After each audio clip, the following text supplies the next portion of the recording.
we provide our timetable 6 months in advance. Okay, so that students can prepare for the exam 6 months in advance, because you're all working adults. That also means that, your exam could be on a weekday, on a Friday. You need to apply for leave, right? So we want to ensure that you have all this information very, very early. And I think I can guarantee you no other institution in the country does this. Excuse me. Even other ODL institutions in Malaysia don't provide exam timetable that early.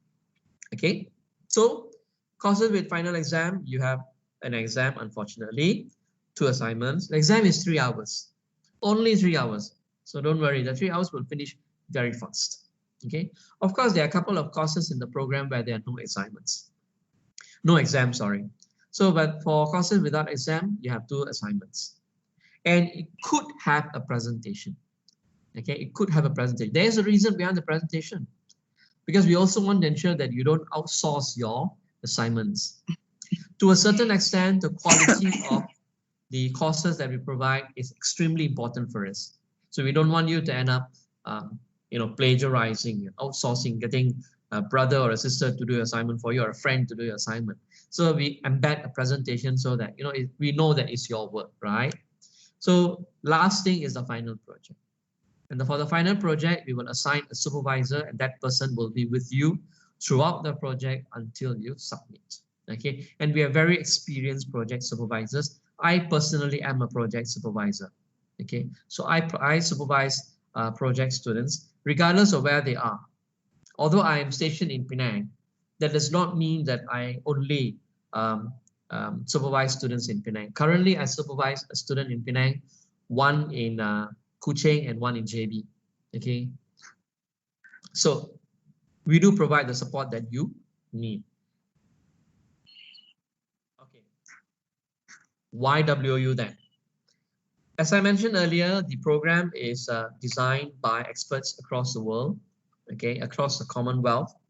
Our course materials are state of the art in the sense that we do periodically update them. It is designed with a certain instructional design in place. That means it is designed for adult learners. It's used by adult learners because we are one of the premier institutions for ODL delivery. Okay, we are an expert in delivering courses and programs to working adults. Okay, now there's one other advantage of this program that I think, or maybe WOU, that I think doesn't really exist in most other institutions, is the fact that a lot of those who are teaching you, the tutors that you will most probably meet, are industrial practitioners, especially for MBA.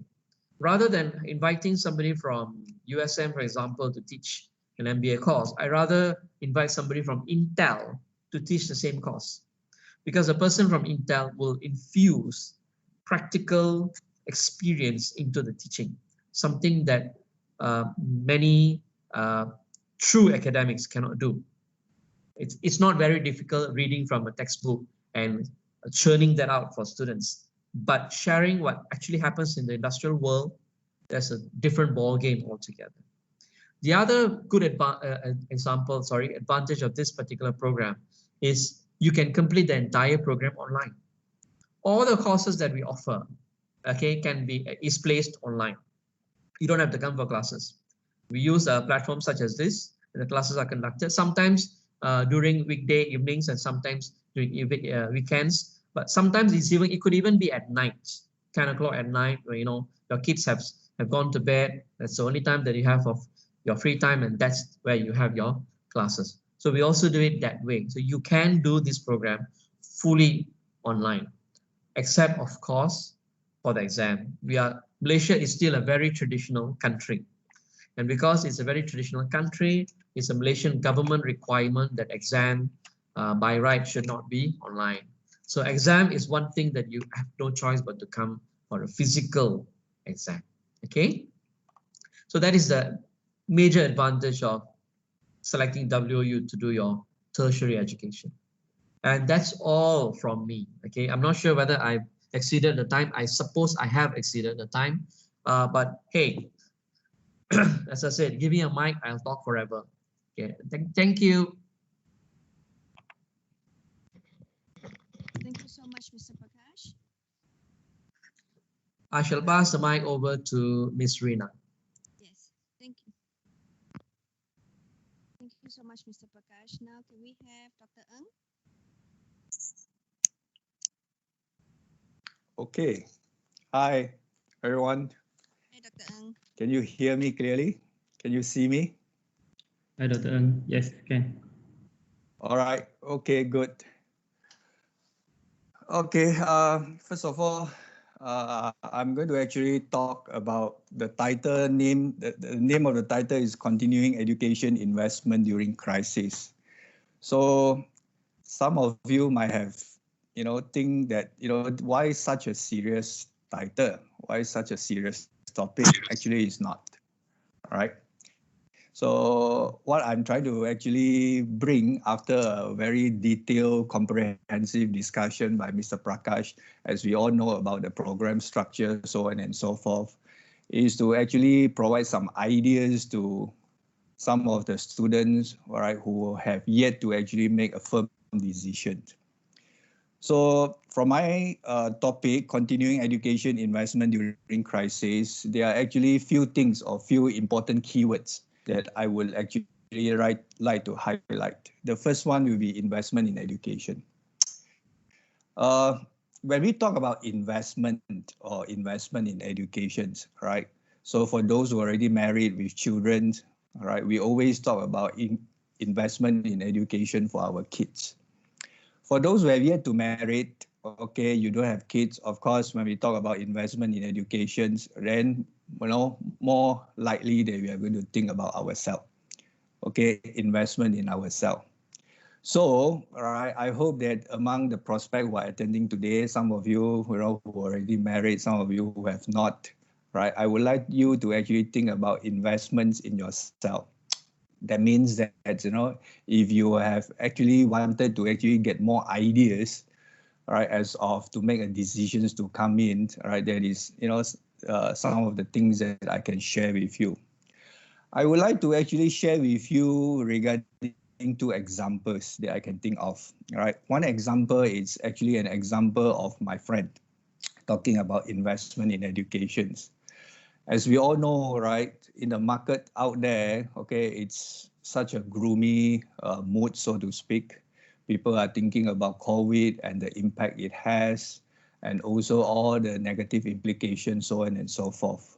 Okay, but somehow rather, when it comes to educations, right, a friend of mine, when we have a talk, have a chat last few days back, all right, then he's still insisting on the investments that he's going to put for the two kids that is currently studying in university. So that gives me a lot of motivation, inspiration, so to speak, right? As a parent, when we talk about investment in educations, right, we never back off. We never back off, irrespective of how difficult that we are facing, the situation that we are facing. This friend of mine is actually running a business, and the business is badly affected. So he is actually willing, right, to actually go to the extent that he's going to sell his property, he's going to downsize, he's going to do all sort of strategy, right, as to cut costs. But when it comes to the investment in education for his kids, right, it is something that he's going to continue. Oh. Hello. I saw something on the screen.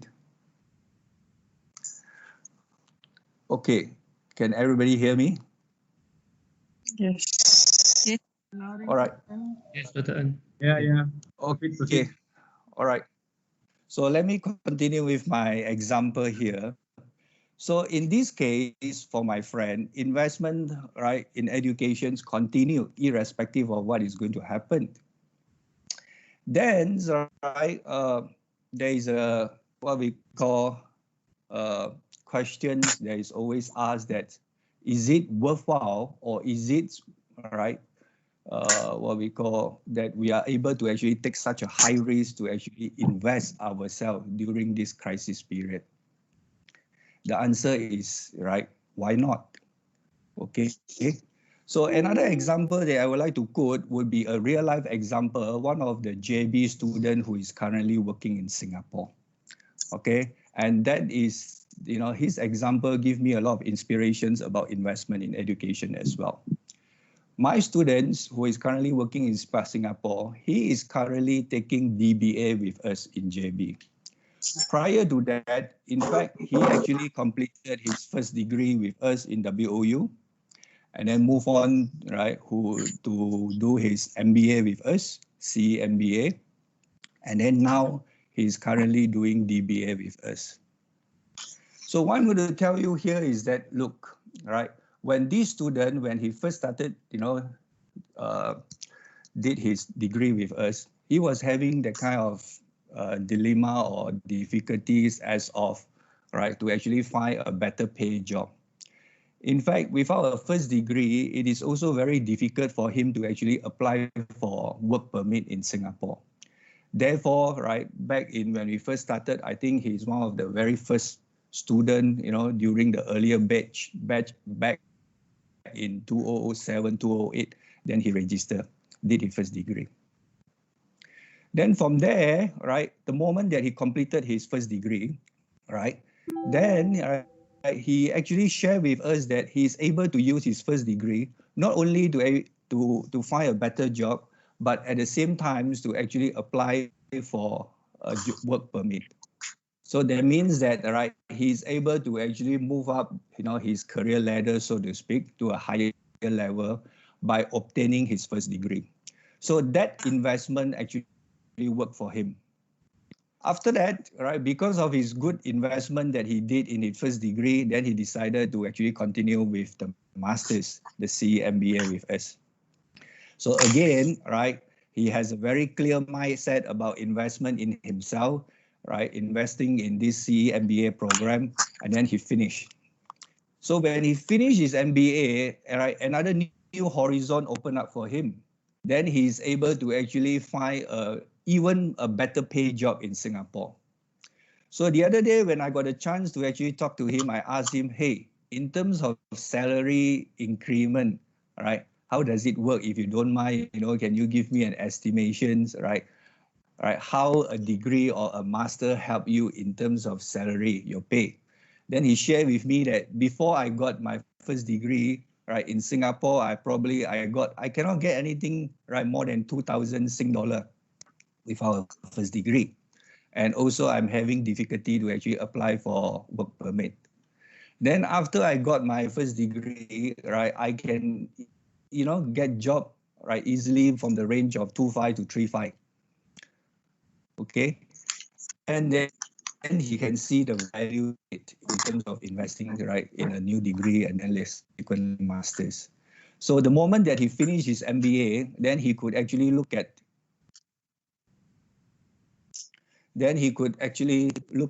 some things, right, in terms of pay range, right, something more than 3.5 to 4.5. So he's currently commanding such a good pay job in Singapore. And that is the motivation for him to again come back to us again to now currently pursuing his DBA. So what I would like to share with all the prospects out there, whether you're in Penang, whether in KL, Ipoh, right, Kuching, or even in JB, right, investments in education is something that, right, you should do now. Then only that you can, right, think about the gain that you are going to anticipate in the future. So I might not be able to tell you and say that, look, right, if you come in and do our MBA now, right, in 2 years, 3 years down the road, right, that is going to actually give you this amount of gain in terms of your salary or that, opening, what we call job opening for you. But through our experience for so many years, right, that I can see, okay, just the example that I just quoted, okay, my students who are working in Singapore, and I can see the benefit or I can see the help that this, investment in education, right? In other words, I will really ask you, to think about, right, to making a firm decisions, okay? So the investment in education is definitely worthwhile, or it will pay off, right, if you have a future mindset. In the sense that that, right, a lot of our students before they come in, right, they have a common characteristic, so to speak. Some of them are actually experiencing what we call the career advancement bottleneck, they are stuck somewhere.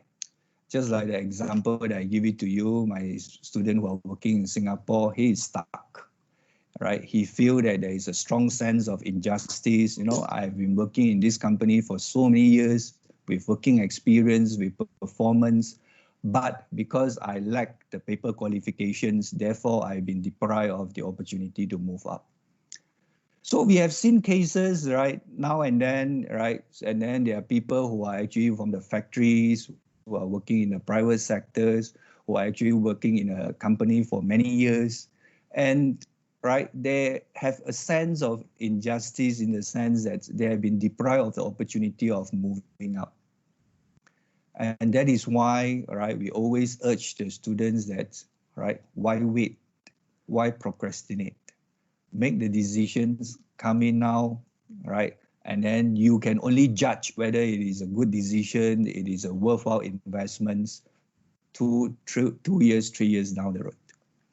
So that is something that I would like to share with you with regards to the first point, talking about the investment in education.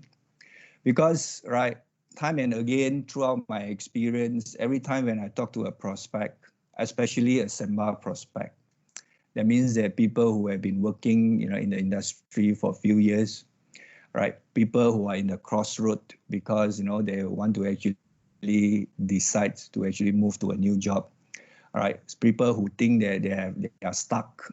They have this career advancement bottleneck because they are not able to move to the next level, right? Because of paper qualifications, so on and so forth.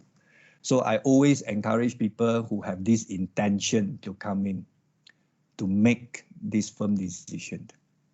So that is the first point that I would like to share with regards to investment in education, right? The next point that I would like to touch on, right, as per what my topic says, continuing education investment during crisis, will be this word crisis. I actually share with a lot of people regarding crisis, or sometimes also I try to revisit this word crisis. Okay, what do I mean by that, right? Crisis in Chinese means 2 words. Okay, so crisis in Chinese means 危机. These 2 words. One is called danger, and the other one is called opportunity, right? And every time when crisis happen, just right now, COVID-19, right? When you actually talk to your friends, nothing good seems to come out. Everything seems to be negative.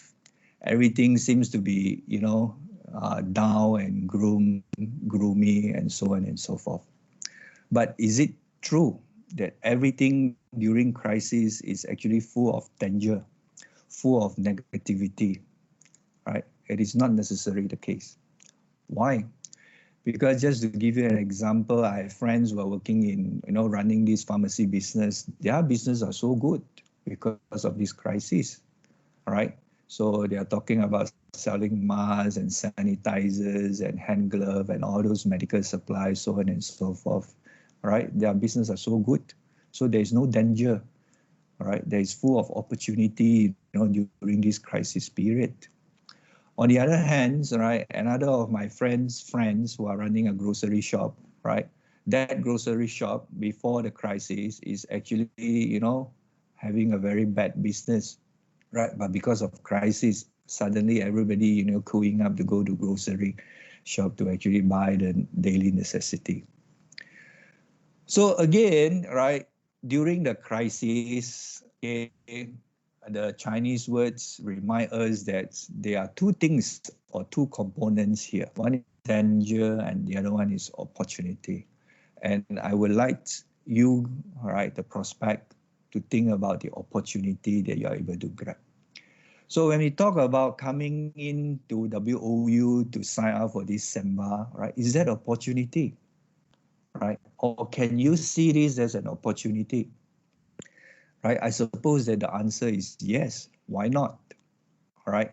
So it is an opportunity for you to actually, number one, upgrade your academic profile. Second, right, is an opportunity for you to actually enhance your skill sets, enhance your knowledge. All right. Third, it's also an opportunity for you to enhance your networking. Right. That means that you got the opportunity to actually meet up with people who are from different industry, who are from, with different experience and skill set. And then you are able to meet up with them, and that is going to actually enlarge your social cycle as well. So there are opportunity there for sure, right? If you actually come in, right, to do our MBA program now. So I would like to urge the prospect, okay? I mean, if I put yourself in the shoe of a prospect, I always trying to actually think, what are the so-called worry? What are the so-called, what we call, feeling that you have? How would you feel? Okay. Then I always say that, I am able to give you a better advice in the sense that, right, think about the opportunity that you are going to get. All right. So, right, then, I touch on the crisis, then I touch on the opportunity, right? The next one, or the last point that I have, is talking about the opportunity. Throughout my experience, right, just to share with some of the prospects, because you guys have yet to come in. All right, just now from Mr. Prakash, we know that we have been running this program since 2007 until today. And we have, basically a few thousands alumni or, students who are still doing this. And there is no exceptions for JB students as well. I see that there is a lot of opportunities appear, right, for students who are coming in to do this program. Okay, and there are reasons behind it. Okay, when I try to analyze it, number one, because the profile that is coming in to do this program are the profile who are actually coming in with working experience, or even, some with very good management skill, or some with, very good business skill or business acumen because they are running their own business. All right, so there is a lot of opportunity for you to not only gain the book knowledge, so to speak, but from the networking sides, right, that is an opportunity for you to get to know, right, a lot of people. That brings me to actually share with you one of the example that I have in JB. I got a friend, right, as I said, right, this friend is actually running a pharmacy chain in JB, right? So these pharmacy chains, right, in JB is quite aggressive. They have about, come close to 20 pharmacy chain in JB. So I actually know this person for quite some times. Every time, right, and then he knows I'm coming from WOU. Every time when we meet, then he always asking me, right, I always thinking of doing an MBA, right, but I'm not sure. I'm scared. So always he said that then, I scared that I got no time because, I got so many things to take care, right? So many things to juggle. Number one, I'm worried that I have no time. Okay, that is the first worry. And then this guy will always say that I'm worried that, I'm not able to do well in this MBA program because I actually left school for more than 10 years already. Okay.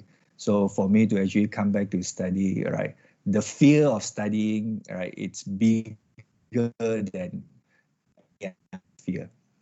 So there is always this, clashing feeling inside himself.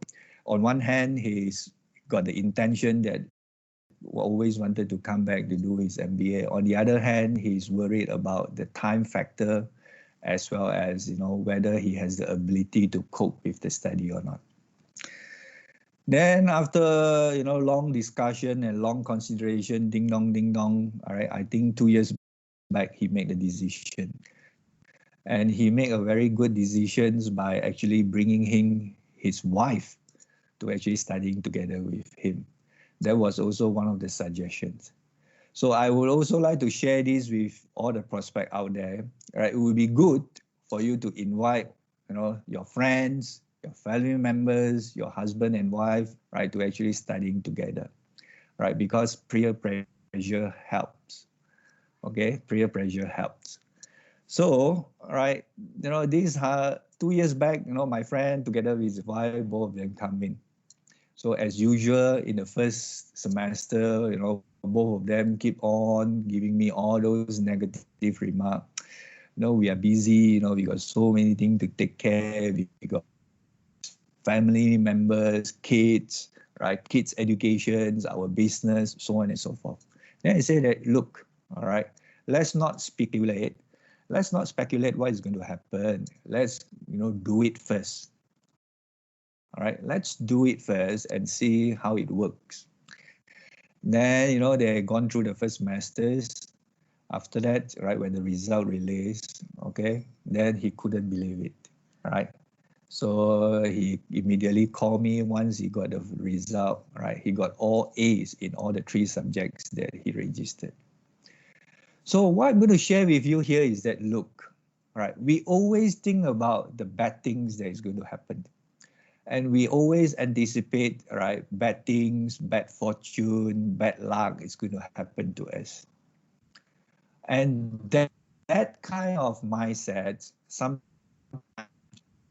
to actually, right, delay you or actually deprive you of the opportunity that is going to appear. So what I'm going to tell you here is that, right, the opportunity is definitely out there.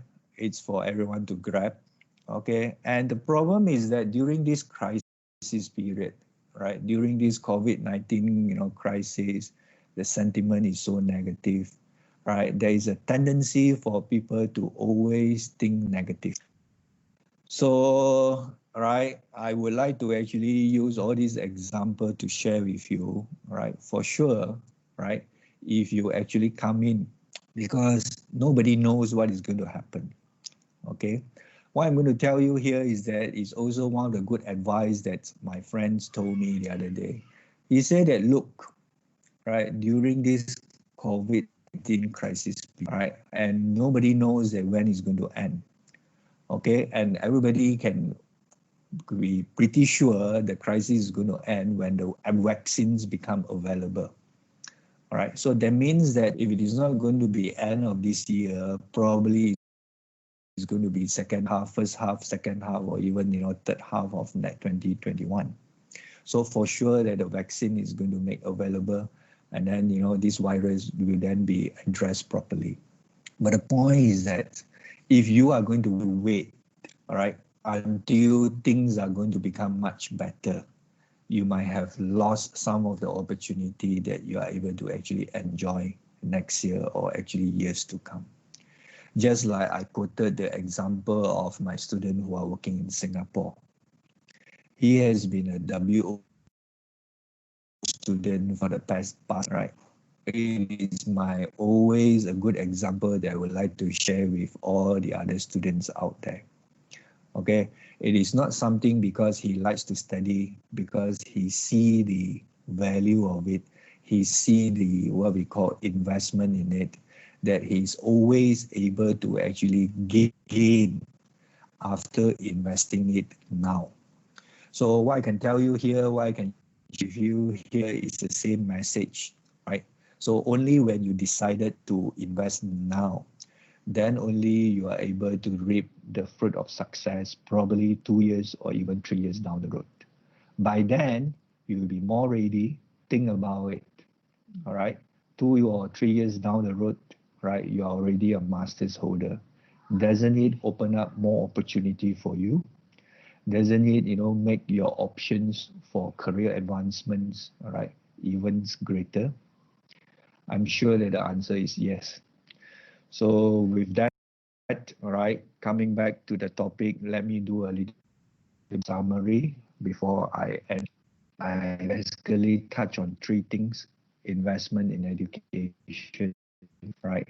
For me, investments in educations for our own self, the value of it is definitely much more, right? Sometimes, some of the parents would think that, I already owe, okay, I better actually, spend my money for my kids, right? So if you think that way, yes, there's nothing wrong with that.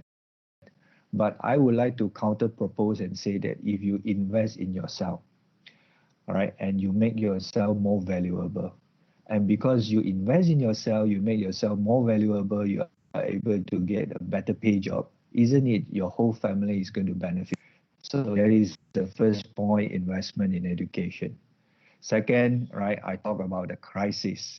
I'm using the words crisis in Mandarin, okay? 危机, danger, and opportunity. So I would like to actually urge the prospect out there, right, not always think about danger.